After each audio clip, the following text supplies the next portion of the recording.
Hey, welcome back, guys. I'm the Downward Doug, and you are joining me for 5 Minute Friday. Today, we are breaking down pyramid pose, so get yourself onto your mat.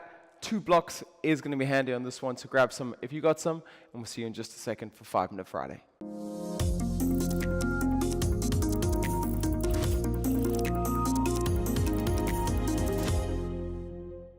All right, so like so many of the poses, we're going to start at the top. I'm going to start that timer. Bring the feet together, get your Tadasana position. Always such a good position just to get yourself grounded, connected to the mat. And as so many of our poses do, we start from the ground up. So really find that connection with the mat underneath you. Even close your eyes so you can start to feel that connection. So you're not just using your eyes to feel where you are in space. Get that proprioception working. From here, engage the core once again. Bums engaged. We're in a solid line of energy. We remind ourselves of our power, and that each of these poses, there's an option just to stand and hang. There's an option to engage and be part of a pose, making it bigger, or rather more than the sum of its parts. The literal definition of synergy. Bring the right knee up, step it back and out to the right. Okay? In pyramid pose, some people like to be wide. For me, the important thing is the hips stay straight. So similar to a warrior one, if we put our hands on our hips with the index fingers releasing forward, I can see where the hips are facing. If my hips are kind of straight here, I could probably open up this left leg a little bit further to get a bit more space. So for that camera, instead of being here, I'm just going to open it up a little bit wider, feet on 2 different train tracks. Hips are now parallel to the front. Okay, this helps with the stretch massively. Back heel is down and at 45 degrees, very much like our warriors and our, well, all our warrior poses other than warrior 3. From here, and press down through the ground, pull the mat away, pushing it forward with the blade edge, or rather the front foot, and the blade edge of the back foot pushes away. I feel a connection with the ground. Inhale, shine the chest up. Exhale, come to halfway lift. Just hang out here for a second. When I get to halfway, I try to get that slight arch in the back. Not that we want you to arch, but thinking about arching seems to put people in a better place. Try to be aware if you've got equal weight in both feet. Now, often we want to load this left leg loads. Pull this left hip back as you bring your crown of your head forward. Very similar to Trikonasana, pulling in 2 different directions. From here, halfway lift. As we exhale, now the hands come down. Note, if you start to round massively through here, I can still feel a decent stretch in this position.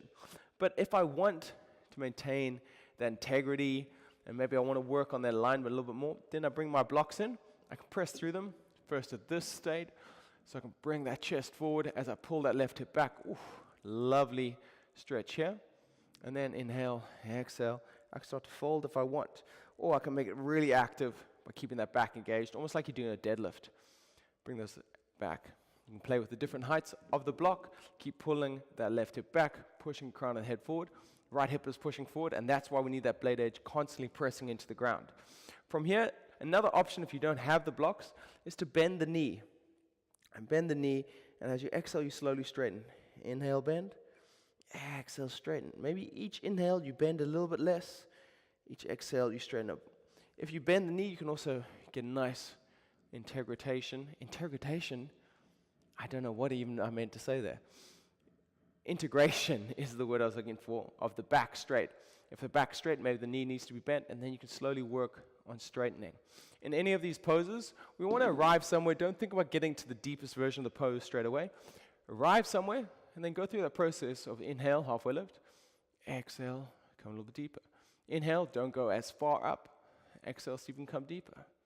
Inhale, and exhale. And then once you find your edge, then you can start to relax.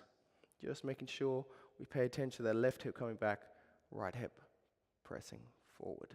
When you want to come out, you can bend the knee, slowly come to that halfway lift, and then bring yourself all the way up. So, there you have it, pyramid pose. Always, like I say, build it from the bottom up. If you want to come back to the front, you just bring yourself forward. Oh, that left hamstring is feeling it.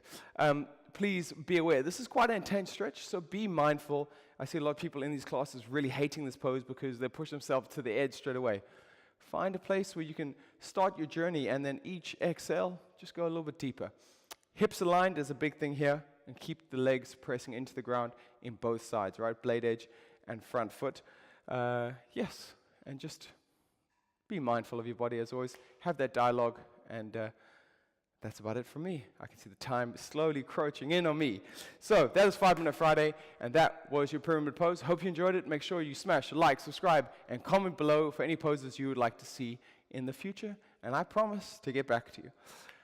I've been the Downward Doug. You've been awesome. This has been the 5 Minute Friday.